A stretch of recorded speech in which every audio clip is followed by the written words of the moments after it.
Hello, नमस्कार। आप पढ़ रहे हैं बाल विकास की आपकी सीरीज़ चल रही है। यहाँ पर आपको पेडागॉजी, शिक्षा शास्त्र, बाल विकास का आपके किसी भी प्रकार का टेट हो, आपका सी-टेट, एमपी-टेट, आपका एमपी-टेट का पेपर आने वाला है। अपनी तैयारी को मजबूत बनाएँ और यहाँ पर आप समझ कर ध्यान से चीज़ों को पढ़ें। आपका एक क्वेश्चन सॉल्व नहीं हो रहा है, एक क्वेश्चन से अगले आने वाला इससे संबंधित क्वेश्चन आपका सॉल्व हो जाएगा। हम चलते हैं अपने क्वेश्चन पर। मानकीकृत परीक्षणों की आलोचनाओं में से एक यह है कि मानकीकृत परीक्षणों की आलोचनाओं में से यह है कि मुख्य रूप से मुख्य धारा की संस्कृति का प्रतिनिधित्व करते हैं और इसलिए पक्षपाती होते हैं। उनकी भाषा को समझना मुश्किल है। परीक्षण बड़ी आबादी पर लागू नहीं किए जा सकते। वे बच्चे की क्षमता के स्पष्ट तस्वीर नहीं देते हैं। मानकीकृत परीक्षणों को आलोचनाओं में से एक आलोचना बताइए मानकीकृत परीक्षण की। मानकीकृत क्या परीक्षण क्या होता है? जो अपने मानव समाज में जो धारणाएँ चली आ रही हैं, जो अपन उससे बोलेंगे रूढ़िवादिता, जो धारणाएँ चली आ रही हैं, लोगों ने जब लोग शिक्षित नहीं थे और उन्होंने कोई धारणा बना ली, उन्होंने बना लिया कि पृथ्वी शेष नाग के फन पर है और ऐसी बहुत सारी धारणाएँ ऐसी तो उन्होंने धारणाएँ बना ली, उनसे हम रूढ़िवादिता कहेंगे। तो उनको बना लिया उन्होंने, तो उनसे क्या होगा? उनको मतलब हमसे ये पूछा है कि आलोचनाओं में से ये कौन-सी आलोचना है? क्या ये पूछा है हमसे ये क्वेश्चन में?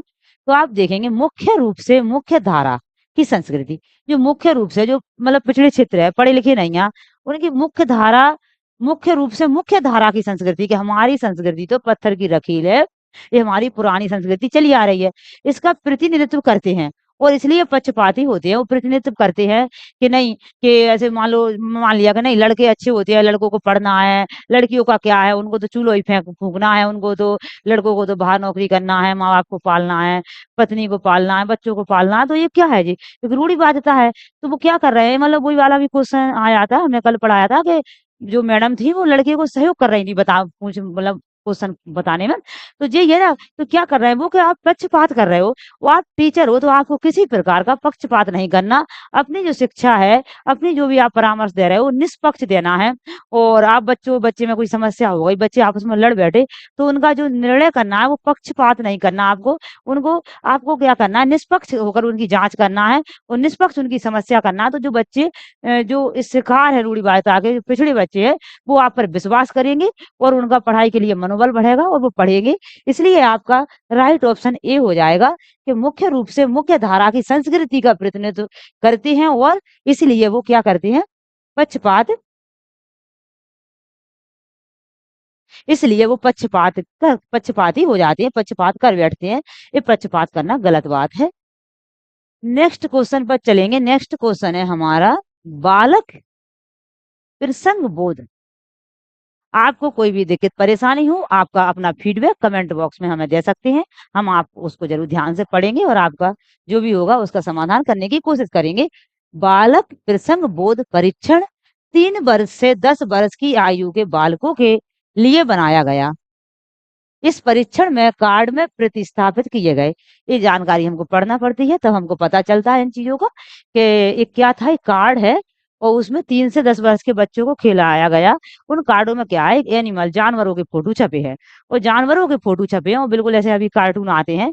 जे क्या है जब कार्टून नहीं चलते थे, जबकि जो पढ़ाई है, बायगोस की, पियाजे, थॉर्नडाइक अपन कब के पढ़ रहे हैं उन्हें, जब अपने यहाँ सब राजाओं की लड़ाइयाँ चल रही थी, धर्म चल रहे थे, भगवान चल रहे थे कि भाई ब्रह्मा जी पैदा हो गए, ये विष्णु सर से पैदा हुए हैं, ये पेट से पैदा हुए हैं, ये पाँव से, ये सब जिस रूढ़िवादिता चल रही थी हमारे यहाँ, तब उनके यहाँ शोध चल रहे थे कि बच्चों को कैसे समझाएँ, बच्चों को कैसे पढ़ाएँ, जहाँ बच्चे का विकास हो, बच्चे से हमारे देश का विकास हो और हर इंसान एक समझदार इंसान बने।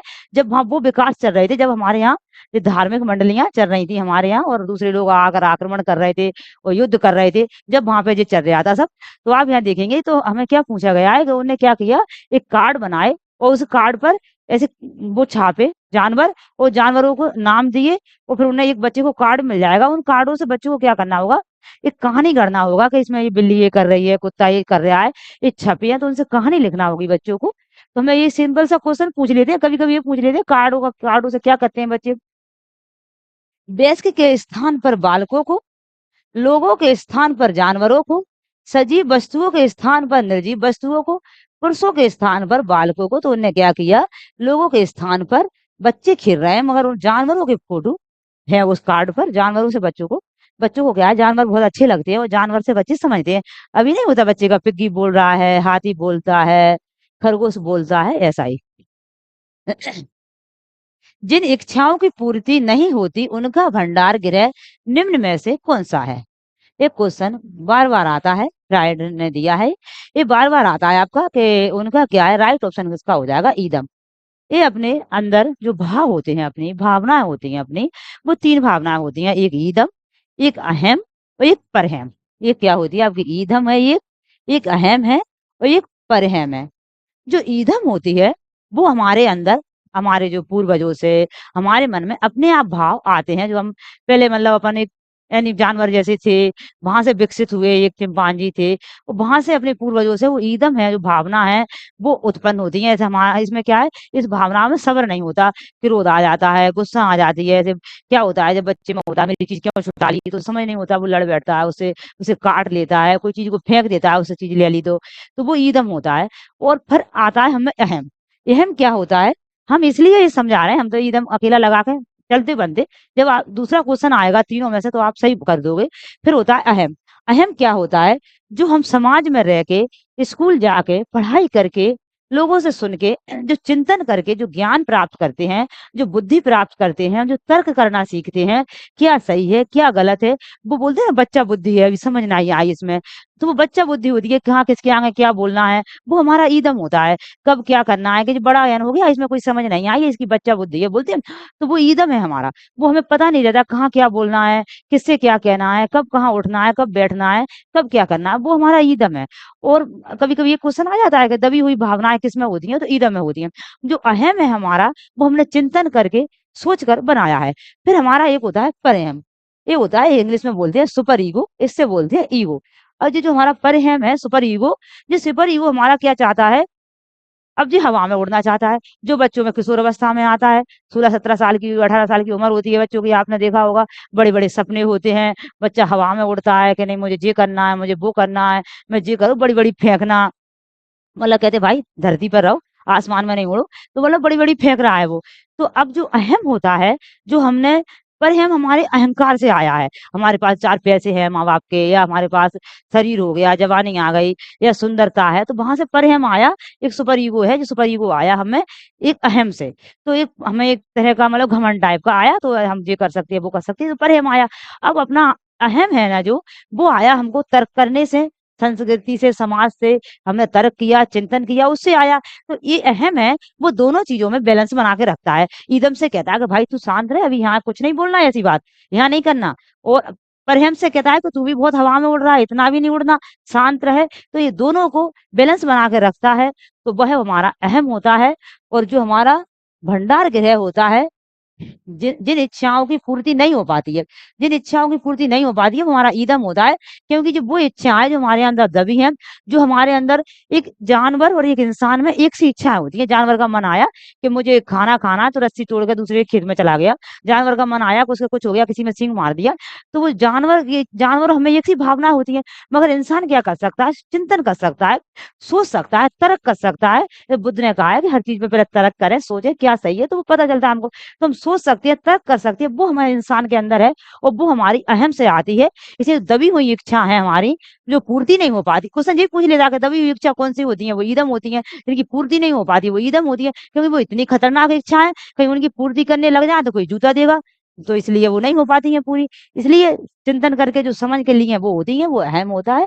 Right option. इससे कोई भी क्वेश्चन आपका आएगा तो आप समझ लोगे, ईदम, अहम और परहम। नेक्स्ट क्वेश्चन है आपका, अंतर पर्क अनुदेशन।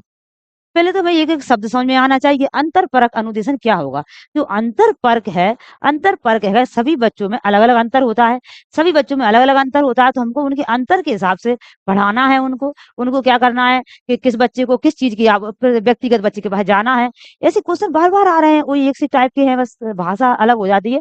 तो बच्चे के पास जाना है, उससे बात करना है, उससे पूछना है, भाई क्या है, कैसा लिखते हो, कैसा पढ़ते हो, और क्या करना है, बच्चों के समूह बनाना है, 2-2 4-4 बच्चों को, उनकी विशेषता के रूप में समूह नहीं बनाना कि विकलांग बच्चों का समूह बना दिया, अंधे बच्चों का समूह बना दिया, कम सुनने वालों का नहीं, ऐसे नहीं बनाना।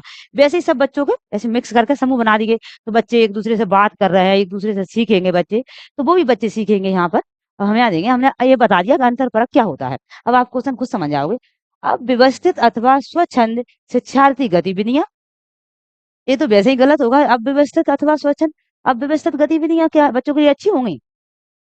ऐसे समूह का प्रयोग जो कभी नहीं बदलते, ये तो रूढ़िवादिता हो गई कि ऐसे समूह बना दिए एक बार आपने कि अब कभी बदलोगी नहीं, पूरे साल आप यही समूह रहोगे, आप ही आप साथ बैठोगे। तो और बच्चों का विकास कैसे होगा? कहीं आप गधा-गधा बच्चे एक जगह हो गए, होशियार बच्चे, तो ये भी गलत है। कक्षा में प्रत्येक शिक्षार्थी के लिए कुछ अलग करना, प्रत्येक शिक्षार्थी के लिए अलग नहीं करना। जो शिक्षार्थी को आवश्यकता है, ऐसे 4 शिक्षार्थी ऐसे हैं कि जो कम देख सकते हैं, तो उनके लिए अलग करना है। कोई 10 शिक्षार्थी ऐसे हैं जो होशियार हैं, तो उन्हें वो तर्क वाला वो सवाल देना है। 10 शिक्षार्थी ऐसे हैं जो पढ़ने में कम वो हैं, कम पढ़ पा रहे हैं, तो उनको बस हिसाब से देना है। ये प्रत्येक बच्चे को, प्रत्येक शिक्षार्थी को कुछ अलग नहीं करना। शिक्षार्थियों की आवश्यकता को पूरा करने के लिए समूहकरण की विविध रूपों का प्रयोग करना है। शिक्षार्थी की आवश्यकताओं को पूरा करने के लिए एक समूहकरण के लिए विविध रूपों का प्रयोग करना है। राइट ऑप्शन आपका डी होगा, राइट ऑप्शन। नेक्स्ट क्वेश्चन पर चलते हैं। नेक्स्ट क्वेश्चन है हमारा, राष्ट्रीय पाठचर्या की रूपरेखा 2005 की संस्तुतियों संबंध में कौन सा कथन सत्य नहीं है? ये नहीं का भी ध्यान रखना है बिल्कुल। एक-एक ऐसा नहीं होता है, वो बोलते हैं ना कि एक टॉपर बच्चा है, एक टॉपर बच्चा में और एक एवरेज बच्चे में बस एक ही चीज़ का अंतर होता है, वो भी पढ़ता है, वो भी पढ़ता है, वो भी लिखता है। वो हर चीज़ों को थोड़ा बार-बार पढ़ता है और चीज़ों को कॉन्सेप्ट को क्लियर करता है, कॉन्सेप्ट को समझता है। तो आपको अपने कॉन्सेप्ट समझते चलना है बस। तो आप टॉपर बनने से कोई नहीं रोक सकता आपको। विश्वविद्यालयों की राजनीति से मुक्त रखना, परीक्षाओं में लचीलापन, राष्ट्र के प्रजातांत्रिक मूल्यों का सम्मान, ज्ञान को बाह्य जीवन से जोड़ना। ये 2005 जो शिक्षा नीति आई, वह वरदान आई। राजीव गांधी पहले लिख गए थे इसको, फिर बाद में आई जी, बहुत वरदान आई। जो हमारी शिक्षा नीति थी, बहुत कठिन थी, उसमें कोई लचीलापन तो था ही नहीं, सर का सिर्फ डंडा ही बजता था। अब यहाँ पर क्या है कि देखो, आप ज्ञान को बाह्य जीवन से जोड़ना, बच्चे को उदाहरण के द्वारा समझाना कि बेटा वो आपके द्वारा पेड़ खड़ा है, उससे ये होता है, वो होता है, वो आपके घर में दादाजी हैं, वो आपके घर में कोई चीज़ है, तो ऐसे बाह्य चीज़ों से समझाना, उसके जो परिवेश से आया है उससे समझाना, बच्चे को समझ में आएगा जल्दी। राष्ट्र के प्रजातंत्र के मूल्यों का सम्मान करना, मतलब वो ये बच्चा चाइल्ड केंद्रित शिक्षा बनाई, शिक्षार्थी से केंद्रित शिक्षा बनाई, बालक केंद्रित शिक्षा बनाई, ना कि टीचर केंद्रित। तो प्रजा आ जाता है, कभी-कभी अभी आया था, बाल केंद्रित शिक्षा एक ही बात है, प्रजातंत्र एक ही बात है, लोकतांत्रिक एक ही बात है। लोक मतलब लोगों का, तांत्रिक राजा मालिक नहीं होगा, राजा सिर्फ एक सहयोगकर्ता होगा। प्रजातांत्रिक मतलब प्रजा का तंत्र, प्रजा ऐसा अभी भारत एक लोकतांत्रिक या प्रजातांत्रिक एक देश है, सिर्फ मगर ऐसा हो नहीं रहा है, सत्ता में लोग बैठ गए हैं तो किसी की नहीं सुनते, बस वोट लेने आते हैं वो। तो राष्ट्र के प्रजातांत्रिक मूल्यों का सम्मान करना, यह भी सही है, प्रजातांत्रिक होना चाहिए, बच्चा के केंद्रित होना चाहिए, परीक्षाओं में लचीलापन होना चाहिए, ये भी राइट है। विश्वविद्यालयों में राजनीति का से मुक्त रखना, ऐसा कोई एनसीईआरटी में नहीं लिखा है 2005 में, इसलिए यह ऑप्शन आपका नहीं था ए। नेक्स्ट क्वेश्चन पर चलेंगे। नेक्स्ट क्वेश्चन है, प्रतिभाशाली होने का संकेत निम्न में से क्या नहीं है? कौन सा ऐसा है कि जो प्रतिभाशाली होने का संकेत नहीं है? कौतूहल, दूसरों के साथ लड़ना, अभिव्यक्ति में अनूठापन, विचारों में सृजनात्मकता। कुछ चीज़ें ऐसी होती हैं जो लिखी रहती हैं, हमें समझ में आ जाती हैं। कुछ शब्द ऐसे होते हैं समझ में नहीं आते कि है क्या? हिंदी है मगर समझ में नहीं आ रही, क्योंकि ये इंग्लिश से कन्वर्ट होकर हिंदी हुई है, तो कुछ शब्द अलग हो जाते हैं। विचारों में सृजनात्मकता, ये तो प्रतिभाशाली में आती है। सृजनात्मकता है, बच्चा नया जिज्ञासा होती है बच्चे की, नया सीखता है बच्चा, कुछ करना सीखता है बच्चे में सृजनात्मक। प्याजे पढ़ा, प्याजे ने दिया है। अभिव्यक्ति में अनूठापन, बच्चे के स्वभाव में अनूठापन, बच्चा को जिज्ञासा कर रहा है। दूसरों के साथ लड़ना, ये तो गलत बात है, ये किसी प्रकार की प्रतिभाशाली बालक में नहीं आता किसी के साथ लड़ना। अब है कौतूहल, कौतूहल भी राइट है। अब कौतूहल क्या है? आपने सोचा होगा कौतूहल क्या है? कौतूहल का मीन्स होता है, कौतूहल ये शब्द दिया है, ये भी वही शब्द है, जैसे ये शब्द दिया है विचारों में सजागता, ऐसे ही ये शब्द है बच्चे में जिज्ञासा की प्रवृत्ति। बच्चा जिज्ञासु है, बच्चा जिज्ञासा करेगा, बच्चा कोई चीज़ को नए को सीखना चाहेगा, समझना चाहेगा, कुछ चीज़ को देख कर ये क्यों है, कैसा है, छोटे बच्चे होते हैं ना, चीज़ को तोड़ देते हैं, इसके अंदर क्या निकलेगा, वो बार-बार खिलौने को तोड़ रहा है, उसके अंदर देख रहा है क्या है, तो जिज्ञासा होती है, वो कौतूहल शब्द है, तो वो भी सही है, वो भी प्रतिभाशाली में आएगा। लड़ना कोई प्रतिभाशाली में नहीं आएगा। मगर कुछ-कुछ घर में तो ऐसा लगता है हमारा बच्चा लड़ लेता है, 4 बच्चे को पटक के आ जाएगा, प्रतिभाशाली बालक है, मगर ऐसा गलत है। प्रतिभावान बच्चों की शिक्षा के लिए सर्वश्रेष्ठ प्रावधान है। प्रावधान हो गया यहाँ, प्रावधान हो गया, शान नहीं हो गया, प्रावधान है। प्रतिभाशाली बच्चों की शिक्षा के लिए सर्वश्रेष्ठ प्रावधान क्या है?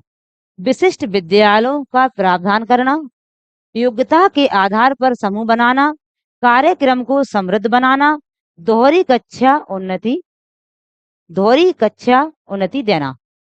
हम देखेंगे प्रतिभावान बच्चों की शिक्षा के लिए सर्वश्रेष्ठ प्रावधान क्या है? सर्वश्रेष्ठ प्रावधान क्या है? विशिष्ट विद्यालयों का प्रावधान करना। ऐसे विशिष्ट विद्यालयों का प्रावधान नहीं करना कि जिसमें अलग-अलग बच्चे पढ़ें, योग्यता के आधार पर समूह बनाना, योग्यता के आधार पर समूह कार्यक्रम को समृद्ध बनाना। आप यहाँ देख पा रहे होंगे, ये ऑप्शन आपका सी ऑप्शन राइट लग रहा है। सी क्यों लग रहा है? कार्यक्रम को जो आप पढ़ा रहे हो, जो शिक्षा नीति है, उसको समृद्ध बनाना है। यहाँ देखिए, अभी हमने जो समझाया इतना सारा, उसी को पूरे ऑप्शन मिल रहे हैं। विशिष्ट विद्यालयों का प्रावधान, बच्चों के लिए ऐसे विद्यालय नहीं बनाना कि विकलांग के लिए विशिष्ट विद्यालय अलग होए, अंधे बच्चों के लिए अलग हो, कम सुनने वालों के लिए अलग हो, कम पढ़ने वालों के लिए, तो विशिष्ट विद्यालय नहीं बनाना, सभी को एक विद्यालय में पढ़ाना। योग्यता के आधार पर समूह नहीं बनाना। आपने कह रही कि जो कमज़ोर बच्चे हैं, जो पढ़ने में जिनको समझ में कम आता है, उनके अलग समूह बनाओ, होशियार बच्चों के अलग समूह बनाओ, अंधों के अलग, कानों के अलग, जिनको सुनाई नहीं देता उसके अलग, विकलांग है उसके अलग। ऐसा करेंगे तो फिर बच्चों में कुंठा उत्पन्न होगी, एक घृणा उत्पन्न होगी कि हम नीच हैं, हम कमज़ोर हैं, इसलिए हमको अलग कर दिया गया। तो ये भी ऑप्शन राइट नहीं है। और दोहरी कक्षा नीति ऐसा भी नहीं है कि उसके साथ कुछ और कार्यक्रम को समृद्ध बनाना हो, बच्चा उससे सीखेगा। नेक्स्ट ऑप्शन पर चलेंगे, नेक्स्ट क्वेश्चन पर चलेंगे। नेक्स्ट क्वेश्चन है हमारा, निम्नलिखित कथनों में से आप किससे सहमत हैं? अधिगम केवल तभी होता है यदि वह व्यवहार में सुस्पष्ट होता हो, ऐसा नहीं है। अधिगम जब होगा जब हमारे व्यवहार में होगा, फिर तो कोई सीख ही नहीं पाता। सब कुछ नया सीखने आते हैं और नया सीखते हैं। अधिगम एक सामाजिक सांस्कृतिक परिवेश में घटित होता है, यह ऑप्शन आपका राइट है।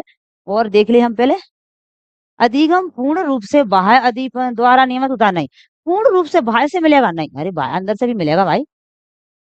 अधिगम तब तक घटित हो सकता है जब तक कि इसका अंकों के रूप में बाह्य रूप में आकलन नहीं कर लिया जाए।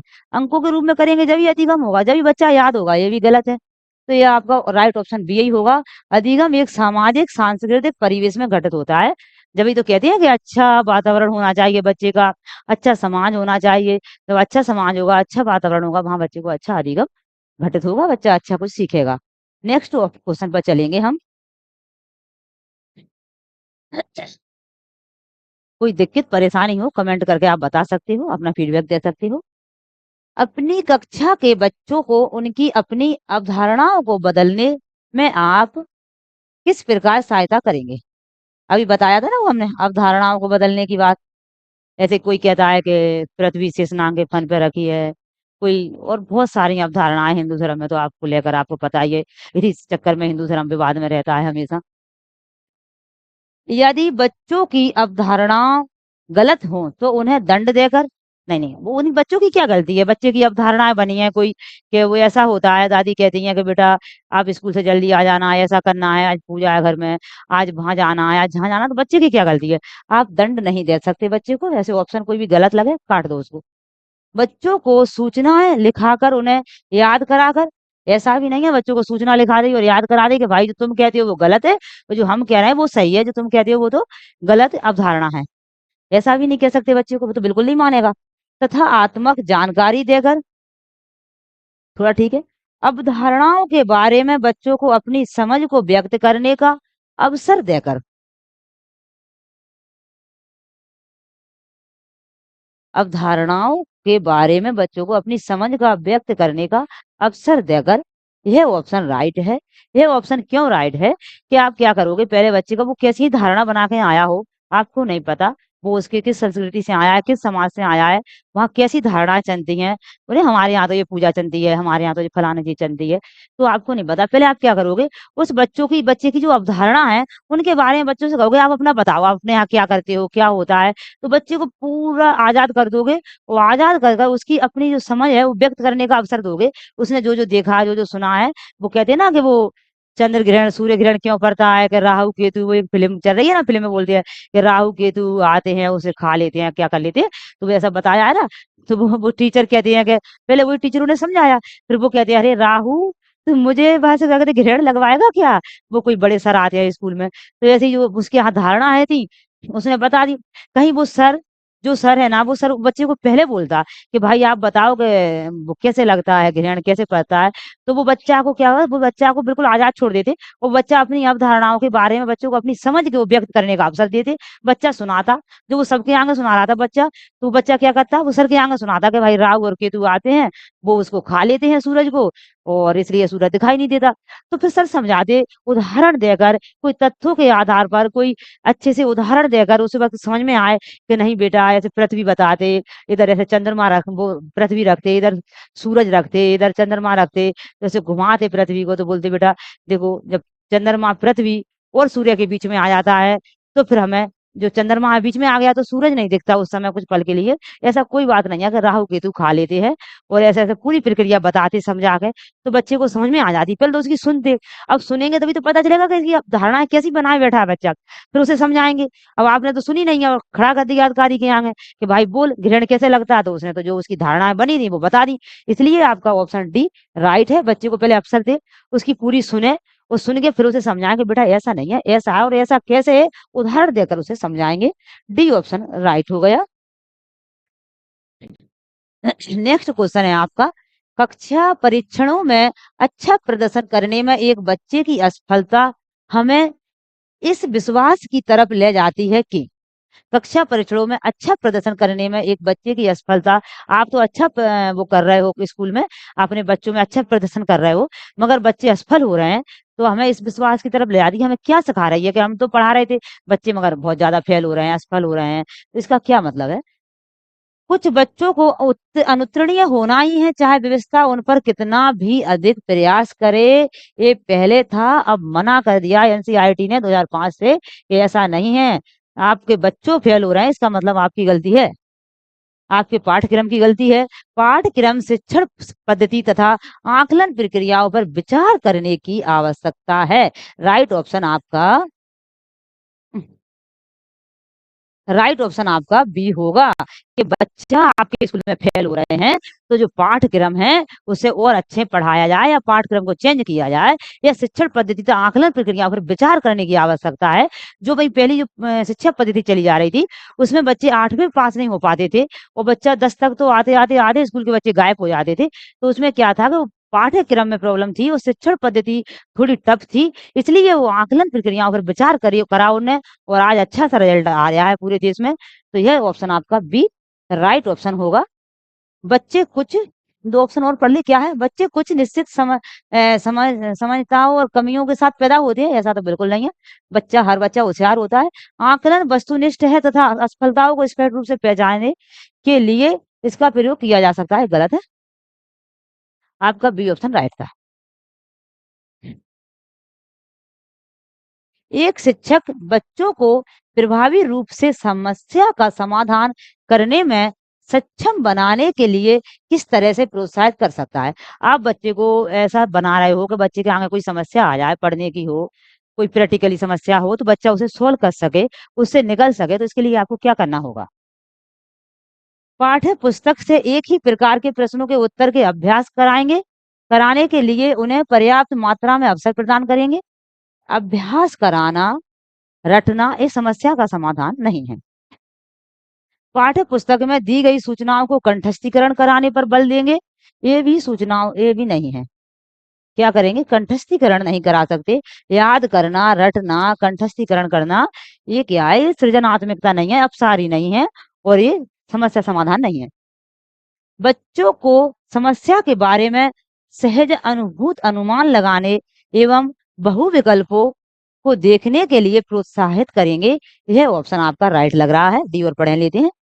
पाठ्य पुस्तक के सभी प्रश्नों को व्यवस्थित तरीके से समाधान लिखाकर। ये भी गलत है, मगर अधिकतर यही हो रहा है, पाठ्य पुस्तक के सभी प्रश्नों को व्यवस्थित तरीके से समाधान लिखवा देते हैं। बच्चों को समस्या के बारे में, बच्चों के पास कोई समस्या आ गई, उसे सहजानुभूत उसे छोड़ देंगे, बच्चे को सहज छोड़ दो, ना उसे तानो ना खींचो, बच्चे से कुछ नहीं कहो, सहज छोड़ दो, उसे खुद ही अनुमान लगाने दो, वो खुद अनुमान लगाएगा, लगाने और एवं बहु विकल्पों को देखने के लिए प्रोत्साहित करें। उससे ये कहें कि वो खुद अनुमान लगा रहा है, फिर आप उससे कहो कि बेटा ये चीज़ें देख लो, ये 3-4 चीज़ें हैं, कहीं इनसे आपकी प्रॉब्लम सॉल्व हो जाए। तो वो बहुविकल्प मतलब 4-5 चीज़ें आपने बता दी बच्चे को, ये 4-5 लाइनें दी हैं, उनको पढ़ लेना, कहीं उनसे प्रॉब्लम सॉल्व हो जाए। तो उनमें से वो पकड़ लेगा बच्चा कि ये चीज़ से मेरी प्रॉब्लम सॉल्व हो सकती है। तो विकल्पों को देखने के लिए प्रोत्साहित करें उनको। ऑप्शन सी आपका बिल्कुल राइट ऑप्शन है, बहुत अच्छा ऑप्शन है, बहुत अच्छा ऑप्शन है। हमने बहुत पढ़ा हमने, एसआई के लिए पढ़ा, पीएससी के लिए पढ़ा, बहुत पढ़ा हमने। मगर हमें जब टीचर के बाद हमने वैसे ही पढ़ा टीचर के लिए, तो हमें बहुत अच्छा लगा। हमें जो बाल विकास, जो पेडागोजी है, उसमें एक समझ पर आधारित चीज़ें हैं, रटना नहीं है। पढ़ने में भी मज़ा आता है और पढ़ाने में भी मज़ा आता है इन चीज़ों को। निम्नलिखित में से कौन-सी योजना विद्यार्थियों के समस्या समाधान में सुधार करने के लिए उपयुक्त नहीं है? किस समस्या का वो अभी समस्या का क्वेश्चन आया, तो वही समस्या का फिर आ गया आपका। समस्या समाधान करने के लिए नहीं है। विद्यार्थियों की प्रकार आत्मिक नियतता,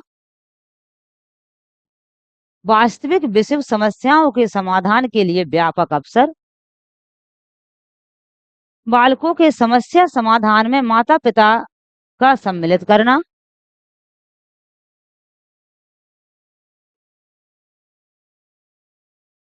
विद्यार्थियों की समस्या समाधान की प्रभावी और अप्रभावी योजनाओं को मॉनिटर प्रबोधन करना। हमसे पूछा कि निम्नलिखित में से कौन-सी जो योजना है विद्यार्थियों की समस्या समाधान के लिए उपयुक्त नहीं है, तो इसका जो ऑप्शन होगा आपका ये राइट है, ये नहीं है। विद्यार्थियों की प्रकारात्मक नियतता, यहाँ से बच्चा समस्या समाधान नहीं सीखता। ये प्रकारात्मक नियतता, इसे हमने समझा, देखा। इसका मीन्स होता है कि यहाँ पर टीचर को विद्यार्थियों के लिए ऐसा मतलब एक ऐसा प्रकार का न्याय करना चाहिए बच्चों को, इसमें बच्चों की पक्ष की बात हो, बच्चे जो किसी के एक एक का पक्ष नहीं लेना है कि लड़के का पक्ष ले लिया, लड़की का ले लिया, कोई होशियार बच्चे का पक्ष ले लिया। एक निष्पक्ष जाँच करना हो, जब टीचर निष्पक्ष जाँच, अभी एक क्वेश्चन और आया था, जब टीचर निष्पक्ष जाँच करेगा, तो बच्चे इससे खुश भी होंगे और बच्चे को प्रोत्साहन मिलेगा कि चलो हमारे सर अच्छे हैं, हमारे लिए अच्छा सोचते हैं, जिसकी गलती है उसी की गलती बताना है। तो ये समस्या समाधान करने की बात नहीं थी, एक न्याय करने की बात है। यहाँ वास्तविक विश्व समस्याओं का समाधान समस्या है, बालकों की समस्या समाधान माता-पिता को भी सम्मिलित कर सकते हैं, सही है। विद्यार्थियों की समस्या समाधान प्रभावी और अप्रभावी योजनाओं को मॉनिटर कर सकते हैं। ये यहाँ पर आपके ये ऑप्शन राइट नहीं था। सीखने की प्रक्रिया में विद्यार्थी द्वारा की गई त्रुटियों के संबंध में आपकी दृष्टि में निम्नलिखित में से कौन-सा कथन सर्वोत्तम है? बच्चा क्या कह रहा है, त्रुटियाँ कर रहा है, तो उससे वो क्या सीखेगा? इसमें से आपका यहाँ देखें कौन-सा अच्छा ऑप्शन है। कभी-कभी विद्यार्थी त्रुटियाँ कर सकता है। त्रुटियाँ अधिगम प्रक्रिया का भाग हैं। विद्यार्थी को कभी भी त्रुटियाँ नहीं करनी चाहिए। विद्यार्थी की लापरवाही के कारण त्रुटियाँ होती हैं। बच्चे की लापरवाही के कारण त्रुटियाँ होती हैं। त्रुटियाँ तो जो आदमी कार्य करेगा, कुछ सीखेगा, तो गलतियाँ होना तो स्वाभाविक है। त्रुटियाँ नहीं होना चाहिए, त्रुटियाँ तो होंगी। कभी-कभी होना चाहिए, ऐसा नहीं है। बी ऑप्शन राइट है। त्रुटियां अधिगम प्रक्रिया का भाग है, एक अभिन्न अंग है, इसी से बच्चा सीखता है। बच्चा हो, बड़े हो, हम हो, आप हो, कुछ करेंगे तो गलतियां अवश्य होंगी। जब कुछ सीखते हैं तो गलतियां होती हैं। ये गलतियों से तो पता चलता है कि हमको ये कार्य नहीं करना चाहिए, ये काम में हमको यहाँ गलती हुई है। तो बी ऑप्शन आपका राइट होगा। बुरी आदतों को सुधारा जा सकता है दोष दोष आरोपण द्वारा, डाँट फटकार द्वारा, अनुबंधन के द्वारा, ये सभी। बुरी आदतों को सुधारा जा सकता है, बुरी आदतों को सुधारा जा सकता है। राइट ऑप्शन आपका है सी। सी क्या है? अनुबंधन द्वारा, अनुबंधन आप है प्रसूत क्रिया अनुबंधन, यह जो अनुबंधन है आपका, यह अनुबंधन आपका दिया है किसने? स्कैनर ने। वो स्कैनर ने जो अनुबंधन दिया आपका, यहाँ पर उन्होंने क्या कहा कि बच्चे को क्या करना है, कभी डाँट के भी समझाना है, ऐसे बोला ना दंड और पुरस्कार, ये भी क्या है? ये बच्चे को पुनर्बलन देते हैं, कभी दंड भी देना है बच्चे को, कभी पुरस्कार से भी समझाना है बच्चे को। जो बुरी आदतें हैं, जैसे बच्चे की पापा बच्चे को टॉफ़ी लिवा लाए, अब उदाहरण दे रहे, पापा बच्चे को टॉफ़ी लिवा लाए, बच्चा टॉफ़ी ले आया और अकेला खाने लगा। अब पापा जी ने कही, "बेटा बहन को दे दे।" बोले, मैं नहीं दूँगा, ये तो मेरी है पूरी, मैं नहीं दूँगा भैया। बच्चे को आदत पड़ गई लाड़ में, मैं नहीं दूँगा। अब क्या करें? पापा ने कहा, "दे दे बेटा दे दे, बहन है अपनी दे दे।" नहीं माना बच्चा। तो पापा ने कहा मम्मी से कि वो डंडा उठा के लाना, मैं देखूँ इसे इसने क्यों नहीं दे रहा बहन को ये टॉफ़ी। तो मम्मा डंडा जैसे ही लाई बोले, "अरे पापा आप ले लो और बहन आप ले लो।" सबको दे दी उनने। तो यही अनुबंधन है, एक बंधन बनाते हैं, तो उससे जो बुरी आदतें हैं उनमें भी सुधार आ जाता है। कभी दंड के द्वारा, कभी पुरस्कार के द्वारा बच्चों को सिखाना पड़ता है। सी ऑप्शन आपका राइट है। नेक्स्ट क्वेश्चन पर चलेंगे। नेक्स्ट क्वेश्चन है हमारा, व्यक्तिगत निदान विधि का उपयोग है विशेषता। व्यक्तिगत निदान विधि, सामान्य बालकों का अध्ययन, बुद्धिमान बालकों का अध्ययन, दुर्बल बालकों का अध्ययन, असामान्य एवं संतुलित बालकों का अध्ययन। इसका ऑप्शन आपका सी राइट है। सी समझा देते हैं सी क्यों राइट है। व्यक्तिगत निदान, जो दुर्बल बालक हैं उनका अध्ययन में क्या होता है, अभी हमने ये बातें बार-बार समझाई हैं क्योंकि वो घूम फिर के आती हैं, शब्द अलग होते हैं। जो दुर्बल बच्चे हैं वहाँ सर व्यक्तिगत जाएँगे, उनसे बात करेंगे, उनसे पूछेंगे आपको क्या प्रॉब्लम है, उनकी देखेंगे, क्या समस्या आ रही है उन्हें। तो उन्हें जो समस्या आ रही होगी, व्यक्तिगत जा जाके जो कमज़ोर बालक हैं उनके जो अध्ययन है, उसको वे निदान करेंगे, उसको में कुछ सुधार लाएँगे, उसमें कुछ बताएँगे जो कमज़ोर बच्चे हैं उनको पहले थोड़ा-थोड़ा होमवर्क देंगे, थोड़े कम सरल-सरल सवाल देंगे, सरल-सरल चीज़ें देंगे, फिर थोड़ी और वो देंगे थोड़ी तार्किक, फिर थोड़े और कठिन देंगे। तो बच्चे को सूक्ष्म से स्थूल की ओर ले जा रहे हैं, बच्चे को अज्ञात से ज्ञात की ओर ले जा रहे हैं बच्चे को उदाहरण से नियम की ओर ले जा रहे हैं, तो वो धीरे-धीरे पढ़ा रहे हैं आगे बच्चे को। तो इसका ऑप्शन आपका सी ऑप्शन आपका राइट है। आप पढ़ें, कोई भी प्रॉब्लम हो तो आप कमेंट में बताएँ हमको और अपनी तैयारी को मजबूत बनाते रहें।